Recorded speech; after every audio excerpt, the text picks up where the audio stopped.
जय माता दी दोस्तों, शिव शक्ति यूट्यूब चैनल पर आप लोगों का बहुत बहुत स्वागत है। मैं उम्मीद करती हूँ आप लोग अच्छे होंगे, खुशहाल होंगे और सभी के घर में माता रानी की मेहर होगी। तो दोस्तों, आज हम बात करने वाले हैं एक ऐसे टाइम में जब अच्छे से अच्छा भगत और अच्छे से अच्छा साधक अपनी जो आस्था है उसे खोने, उसे या उसे डगमगाने उसकी लगती है। वो टाइम होता है भगवान की परीक्षा का। जब भगवान हमसे हमारी परीक्षा लेते हैं तो उस टाइम पर अच्छे अच्छे भगत, अच्छे अच्छे साधक अपनी जो भक्ति भाव है उसे डगमगाने लगते हैं, घबराने लगते हैं। मगर जो उस टाइम में मजबूती से खड़ा रहे और अपनी भक्ति भाव को अपने मन से बिल्कुल ना जाने दो, वो एक अच्छा भगत बनकर साबित होता है। निखर कर उसका रूप हमारे सामने, दुनिया के सामने आता है। भगत बनने के लिए हमें बहुत सी परीक्षाओं पर खरा उतरना पड़ता है। जैसा कि आप लोग उस टाइम पर हमें अपने आपा नहीं खोना चाहिए और लाइफ में उतार चढ़ाव आते ही रहते हैं। एक बच्चा होता है जो जब उसकी शुरू से लेकर अंत तक वो पढ़ाई करता है तो साल में या 6 महीने में उसकी भी परीक्षा ली जाती है और परीक्षा के माध्यम से उसे उत्तीर्ण अनुत्तीर्ण घोषित किया जाता है। तो उसी प्रकार भक्ति का भी मार्ग एक ऐसा ही मार्ग है जिसमें भगवान हमारी समय समय पर हमारी परीक्षा, हमारे भक्ति भाव की परीक्षा लेते रहते हैं और वो ये देखते रहते हैं कि मेरा कौन सा भगत सच्चा है, कौन से मेरे मापदंड है उन पे कौन सा भगत मेरा खरा उतर पाता है। तो हमें बुरे टाइम में घबराना नहीं चाहिए। एक सिंपल सी बात मैं आप लोगों से आज शेयर कर रही हूँ, बताती हूँ आप लोगों को। क्या आप लोगों के घर, जब आप लोगों के ज़िंदगी में अच्छे टाइम आते हैं, जब भी आप भगवान का नाम लेते हैं, जब भी आप इष्ट देव को याद करते हो, ऐसा तो नहीं कि ज़िंदगी में हमेशा ही अच्छा टाइम आ जाएगा। ऐसा नहीं होता है। ज़िंदगी में अच्छा और बुरा दोनों टाइम आते हैं। दोनों टाइमों की एक टाइम पीरियड होता है। जिसकी ज़िंदगी में सुख आए हैं तो उसे दुख भी उसे ज़रूर देखने ही पड़ते हैं। और कई लोग तो क्या करते हैं, कई लोग जो सुबह शाम ये पूजा भक्ति या दीप जलाते हैं, उनका सिर्फ सिंपल सा फंडा होता है, सिंपल सा एक नियम होता है कि उनके घर में किसी तरह की दरिद्रता, कोई बीमारी, किसी तरह के उनके घर में कोई एक्सीडेंट, कुछ दिक्कतें उनके घर में ना आए। मगर ऐसा नहीं हो सकता। आप चाहे पूजा करो, आप चाहे साधक हो, आप चाहे भगत हो, आपकी ज़िंदगी में भगवान क्या, आपकी ज़िंदगी में ये छोटी मोटी परीक्षाएं चलती रहती हैं। छोटे मोटे उतार चढ़ाव आपकी ज़िंदगी में हमेशा आते ही रहते हैं। वो सच्चा भगत और सच्चा इंसान वो होता है जो इन सब तकलीफ़ों से घबराए ना और उस पर अडिग खड़ा रहे। एक बार मैं एक कहानी आपको बताती हूँ। कहानी क्या, एक आप बीती बताती हूँ। एक लड़की थी, उसके साथ इतना बुरा हुआ कि उसके बाद क्या हुआ, उसके 2 बच्चे पहले ख़राब हो गए। तो तीसरा भगवान जी ने उसको दिया, जैसे तैसे उसकी गोद में आया, उसके घर में खुशियाँ आई।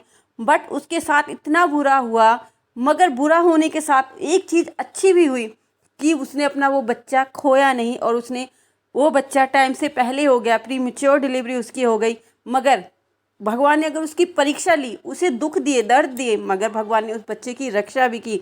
अगर इतने दुखों के बाद कोई बच्चा इस ज़िंदगी में आया है, इस दुनिया में आया है, तो सोचो भगवान की उस पर कितनी मेहर थी।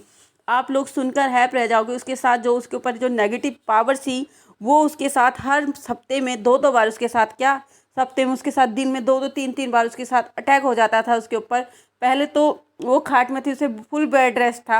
वो यहाँ तक कि फ्रेश होने के लिए भी उसे अलाउड नहीं था, टॉयलेट भी वो खाट में ही करती थी। और उसके बाद जो नेगेटिव शक्तियाँ थी, जो नेगेटिव चीज़ थी, वो उस पर इतनी हावी होती थी कि उसके गले को दबा लिया करती थी। और जो उसके पेट था, पेट पर ऐसा होता था कि पुश होता था कि किसी तरह बच्चा बाहर निकले। वो इतना जोर लगाती थी, उसे किसी तरह उसके घर वाले उसे रोकते थे कि तू ऐसा मत कर, तेरे बच्चे को हानि होगी। मगर फिर भी कहीं ना कहीं उसका थोड़ा सा विश्वास था कि नहीं, उसने विश्वास रखा कि मेरा भगवान है, मेरे बच्चे को कुछ नहीं होने देगा। हमेशा माँ भगवान के हाथ जोड़े उसने। जो उसके इष्ट देव थे, जहर गोगा पीर, उसके सदा उसने नाम नाम रटती रही कि भगवान जी मेरे बाबा, मेरे बच्चे को, मेरे बाबू को इस दुनिया में लाना लाना। डॉक्टर्स ने बोला कि 7 महीने देख लो, 7 महीने में प्रेगनेंसी होगी तो हम बच्चे को बचा सकते हैं। लास्ट टाइम में भी डॉक्टरों ने उसे डराया, मगर उसकी ऊपर वाले की मेहर थी, उसके इष्ट देव की उस पर मेहर थी। 7 महीने में भी बच्चा होने के बाद दूसरे थोड़ी देर बाद ही उसे उसका बच्चा उसके गोद में आ गया और बच्चा बिल्कुल ठीक सलामत है। माता रानी की दुआ से आज भी उसके बच्चे को किसी तरह की कोई भी दिक्कत, कोई परेशानी नहीं है। तो इसलिए कहती हूँ कि बुरे टाइम में आपको भगवान से अपना भरोसा बिल्कुल भी नहीं उठाना चाहिए, क्योंकि अच्छा बुरा टाइम वक्त देने वाले भगवान होते हैं। भगवान हमारी परीक्षा कैसे लेते हैं, जैसे मैंने अभी आपको एग्जाम्पल बताया, वो भगवान की भगत थी। भगवान ने उसे इतने दुख दिए, फिर भी उसने भगवान का नाम लेना नहीं छोड़ा। लास्ट टाइम तक भी भगवान अगर आपको दुख दे रहे हैं तो भगवान आपको सिर्फ उतने ही दुख देंगे जितने कि आप सहन कर सको, उससे ज़्यादा दुख नहीं देंगे। इस बात का आप लोगों को ध्यान रखना चाहिए। भगवान आपकी परीक्षा कैसे देते हैं? आप बोलते हैं कि भाई हम भगवान भक्त हैं, तो भगवान आपकी छोटी छोटी सी परीक्षा लेते रहते हैं। जैसे कि आप कहीं बैठे हो, आपको बहुत ज़्यादा भूख लगी है और आप लंच में 2 रोटी लेके गए हो अपने टिफ़िन में, आपको भूख लगी और उसी टाइम अचानक आपके सामने कोई कुत्ता आके खड़ा आ जाए, कोई भिखारी आके खड़ा हो जाए या गाय आपके आगे खड़ी आके आ जाए और आपने उसमें से अगर 1 रोटी भी दे दी तो सोचो आपने वो रोटी अपने भगवान को, अपने इष्ट को भोज करा दिया और आपके भगवान आपसे खुश हो गए, क्योंकि ऐसे जानवरों को भोजन कराना बहुत अच्छा और शुभ माना जाता है। कई बार क्या होता है, हमारे पास कुछ पैसे नहीं होते, हम कहीं ठंड में कोई जा रहे होते हैं हम, और कोई बेचारा ठंड में ठिठुरा होता है, उस टाइम अगर आप अपने तन के कपड़े उसे दे दो तो उससे बड़ा दान पुण्य कुछ नहीं होता है। वो सबसे बड़ा दान पुण्य होता है। भगवान हमारी बहुत सी परीक्षा लेते हैं। कई बार क्या होता है, एक भगत होता है, वो बहुत भक्ति भाव करता है, उसके घर में जो दुख थे, गृह कलेश थे, वो बढ़ते ही रहते हैं, पर फिर भी कई बार तो उसका मन करता है मैं मंदिर, तस्वीरों को सबको फोड़ दूँ, सबको घर से निकाल दूँ, क्योंकि मैं इतनी पूजा पाठ करता हूँ फिर भी मुझे इसका फल तो कुछ मिल नहीं रहा है। मेरे घर में तो उल्टा नेगेटिव चीज़ें आ रही हैं, घर में गृह कलेश हो रहा है, आपस में किसी की बन नहीं रही है। फिर भी उस भगत ने अपना आपा नहीं खोया, उसने अब सिर्फ अपने भगवान पर विश्वास रखा और उसकी फल का ये नतीजा है, आज उसका घर खुशहाल है, खुशियों से भरा है और उसके घर में उसके भगवान जी, उसके इष्ट देव की कृपा उसके ऊपर है।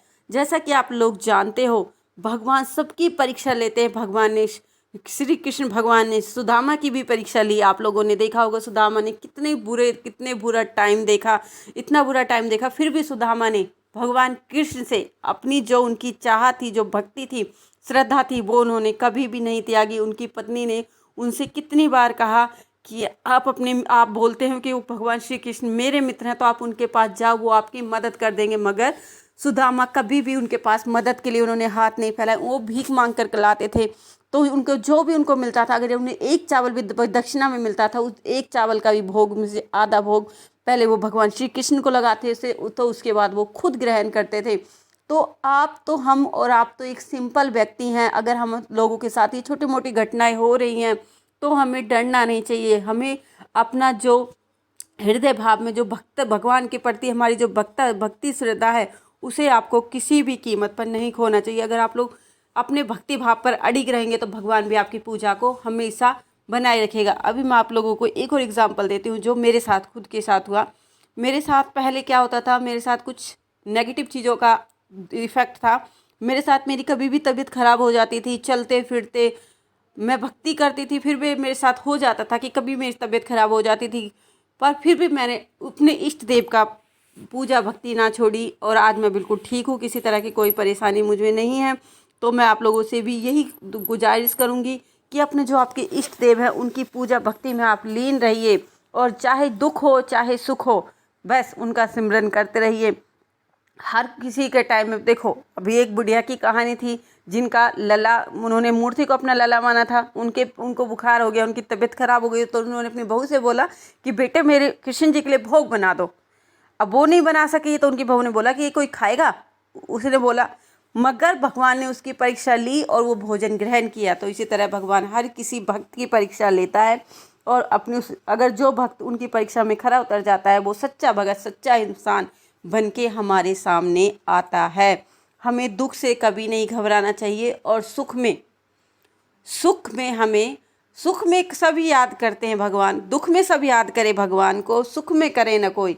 तो इसलिए मतलब सुख के टाइम भी हमें अपने इष्ट देव को गलती से भी नहीं भूलना चाहिए। दुख के टाइम तो हम लोग गाली देने के लिए हो जाते हैं, अरे भगवान ने वो नहीं किया मेरे साथ, ये नहीं किया।